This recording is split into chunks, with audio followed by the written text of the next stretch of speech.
بسم اللہ الرحمن الرحیم۔ بسم اللہ الرحمن الرحیم۔ پیش خدمت ہے شمشیر بے نعام کی قسط نمبر 23۔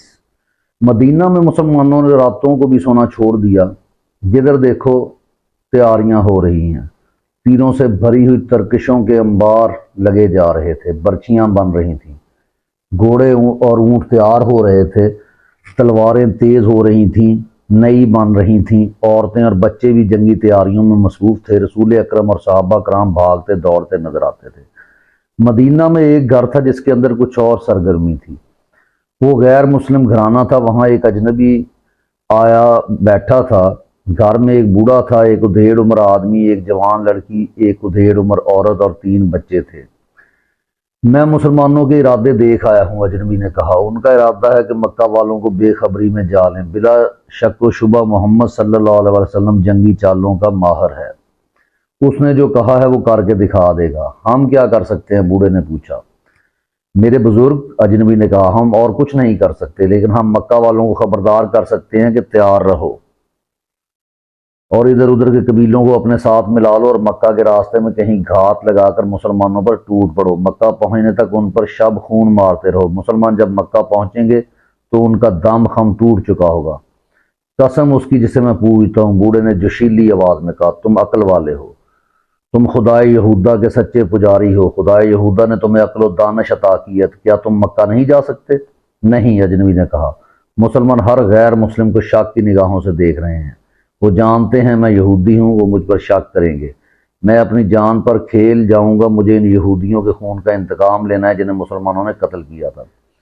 میری رگوں میں بنو قریظہ کا خون دوڑ رہا ہے۔ یہ میرا فرض ہے کہ میں مسلمانوں کو ضربیں لگاتا رہوں۔ اگر میں اپنا یہ فرض ادا نہ کروں تو خدائے یہودہ مجھے اس کتے کی موت مرے جس کے جسم پر خارش اور پھوڑے ہوتے ہیں اور وہ تڑپ تڑپ کر مرتا ہے۔ لیکن میں نہیں چاہتا کہ میں پکڑا جاؤں۔ میں مسلمانوں کو ڈانگ مارنے کے لیے زندہ رہنا چاہتا ہوں۔ میں بوڑھا ہوں، بوڑھے نے کہا، مکہ دور ہے۔ گھوڑے یا اونٹ پر اتنا تیز سفر نہیں کر سکوں گا کہ مسلمانوں سے پہلے مکہ پہنچ جاؤں۔ یہ کام بچوں اور عورتوں کا بھی نہیں۔ میرا بیٹا ہے مگر بیمار ہے۔ اس انعام کو دیکھو جو ہم تمہیں دے رہے ہیں۔ اجنبی یہودی نے کہا، یہ انعام لو، کام کر دو۔ انعام کے علاوہ ہم تمہیں اپنے مذہب میں شامل کر کے اپنی حفاظت میں لے لیں گے۔ کیا یہ کام میں کر سکتی ہوں؟ ادھیڑ عمر عورت نے کہا، تم نے میری اونٹنی نہیں دیکھی؟ تم نے مجھے اونٹنی کی پیٹھ پر کبھی نہیں دیکھا۔ اتنی تیز اونٹنی مدینہ میں کسی کے پاس نہیں۔ ہاں، یہودی نے کہا، تم یہ کام کر سکتی ہو۔ اونٹوں اور بکریوں کو باہر لے جاؤ، تمہاری طرف کوئی دھیان نہیں دے گا۔ تم انہیں چرانے کے بہانے ہر روز باہر جاتی رہو۔ آج بھی لے جاؤ اور مدینہ سے کچھ دور جا کر اپنی اونٹنی پر سوار ہو جاؤ۔ اس نے ایک کاغذ اس عورت کو دیتے ہوئے کہا، اسے اپنے سر کے بالوں میں چھپا لو۔ اونٹنی کو دوڑاتی لے جاؤ اور مکہ میں ابو سفیان کے گھر جاؤ اور بالوں میں سے یہ کاغذ نکال کر اسے دے دو۔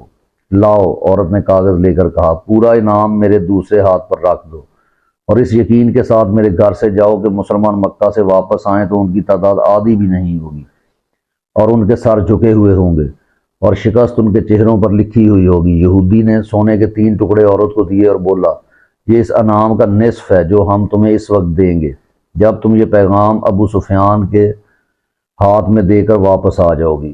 اگر میں نے کام کر دیا اور زندہ واپس نہ آ سکی، باقی انعام تمہارے بیمار خاوند کو ملے گا۔ یہودی نے کہا، یہ عورت کسی بھی تاریخ میں نام سے نہیں پکاری جاتی۔ اپنے اونٹ اور بکریاں چرانے کے لیے لے گئی، انہیں وہ ہانکتی لے جا رہی تھی۔ کسی نے بھی نہ دیکھا کہ اونٹوں کی پیٹھیں ننگی تھیں، لیکن ایک اونٹنی سواری کے لیے تیار کی گئی تھی۔ اس کے ساتھ پانی کا مشکیزہ اور ایک تھیلا بھی بندھا ہوا تھا۔ عورت اس ریوڑ کو شہر سے دور لے گئی۔ بہت دیر گزر گئی تو یہودی نے اس جوان لڑکی کو جو گھر میں تھی کہا، وہ جا چکی ہوگی، تم جاؤ اور اونٹوں اور بکریوں کو شام کے وقت واپس لے آنا۔ وہ لڑکی ہاتھ میں گدڑیوں والی لاٹھی لے کر باہر نکل گئی، لیکن وہ شہر سے باہر جانے کی بجائے شہر کے اندر چلی گئی۔ وہ اس طرح ادھر ادھر دیکھتی جا رہی تھی جیسے کسی کو ڈھونڈ رہی ہو۔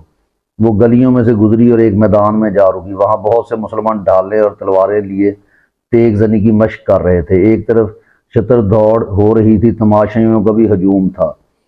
لڑکی اس ہجوم کے ارد گرد گھومنے لگی۔ وہ کسی کو ڈھونڈ رہی تھی۔ اس کے چہرے پر پریشانی کے آثار تھے جو بڑھتے جا رہے تھے۔ اس کے قدم تیزی سے اٹھنے لگے۔ ایک جوان سالہ آدمی نے اسے دیکھ لیا اور بڑی تیز رفتار سے چلتا اس کے پیچھے گیا، قریب پہنچ کر اس نے دھیمی سی آواز میں کہا، زاریہ۔ لڑکی نے چونک کر پیچھے دیکھا، اس کے چہرے سے پریشانی کا تاثر اڑ گیا۔ وہیں آ جاؤں، زاریہ نے کہا اور دوسری طرف چلی گئی۔ زاریہ کو وہاں پہنچتے خاصا وقت لگ گیا جہاں وہ عورت اونٹوں اور بکریوں کو لے جایا کرتی تھی۔ اونٹ اور بکریاں وہیں تھیں، وہ عورت اور اس کی اونٹنی وہاں نہیں تھی۔ زاریہ وہاں اس انداز سے بیٹھ گئی جیسے بکریاں چرانے آئی ہو۔ وہ بار بار اٹھتی اور شہر کی طرف دیکھتی تھی، اسے اپنی طرف کوئی آتا نظر نہیں آ رہا تھا۔ وہ ایک بار پھر پریشان ہونے لگی۔ سورج ڈوبنے کے لیے افق کی طرف جا رہا تھا، جب وہ آتا دکھائی دیا زاریہ نے سکون کی آہ بھری اور بیٹھ گئی۔ او عبید، زاریہ نے اسے اپنے پاس بٹھا کر کہا، تم اتنی دیر سے کیوں آئے ہو؟ میں پریشان ہو رہی ہوں۔ کیا میں نے تمہیں پریشانی کا علاج بتایا نہیں؟ عبید نے کہا، میرے مذہب میں آ جاؤ، تمہاری پریشانی ختم ہو جائے گی۔ جب تک تم اسلام قبول نہیں کرتی میں تمہیں اپنی بیوی نہیں بنا سکتا۔ سوچو زاریہ، سوچو، ہم کب تک اس طرح چھپ چھپ کر ملتے رہیں گے؟ یہ باتیں پھر کر لیں گے، زاریہ نے کہا۔ میری محبت مذہب کی پابند نہیں، میں تمہاری ہی پوجا کرتی ہوں، خوابوں میں بھی تمہیں ہی دیکھتی ہوں، لیکن آج میرا دل بوجھ زدہ ہے۔ کیسا بوجھ؟ مسلمان مکہ پر حملہ کرنے جا رہے ہیں، زاریہ نے کہا۔ تم نہ جاؤ عبید، تمہیں اپنے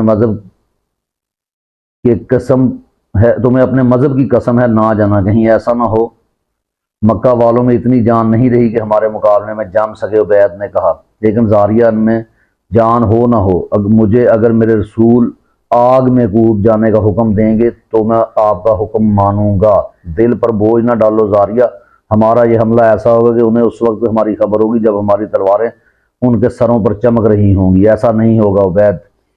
زاریہ نے پریشانی اور جذبات کی شدت سے عبید کا سر اپنے سینے سے لگا کر کہا، ایسا نہیں ہوگا۔ وہ گھات میں بیٹھے ہوں گے، آج رات کے پچھلے پہر یا کل صبح ابو سفیان کو پیغام مل جائے گا کہ مسلمان تمہیں بے خبری میں دبوچنے کے لیے آ رہے ہیں۔ تم نہ جانا عبید، قریش اور ان کے دوست قبیلے تیار ہوں گے۔ کیا کہہ رہی ہو زاریہ؟ عبید نے بدک کر اپنا سر اس کے سینے سے ہٹاتے ہوئے پوچھا۔ ابو سفیان کو کس نے پیغام بھیجا ہے؟ ایک یہودی نے، زاریہ نے کہا، اور پیغام میرے بڑے بھائی کی بیوی لے کر گئی ہے۔ میری محبت کا اندازہ کرو عبید، میں نے تمہیں وہ راز دے دیا جو مجھے نہیں دینا چاہیے تھا، یہ صرف اس لیے دیا ہے کہ تم کسی بہانے رک جاؤ۔ قریش اور دوسرے قبیلے مسلمانوں کا کشت و خون کریں گے کہ کوئی قسمت والا مسلمان زندہ واپس آئے گا۔ عبید نے اس سے پوچھ لیا کہ اس کے بھائی کی بیوی کس طرح اور کس وقت روانہ ہوئی ہے۔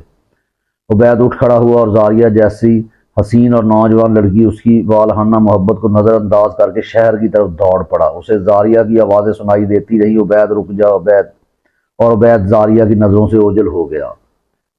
Thank you for watching our video. If you think that our videos are beneficial for the people, for your kids, for the students, for your friends, for Muslims and even non-Muslim, so then like, share, comment and support our videos.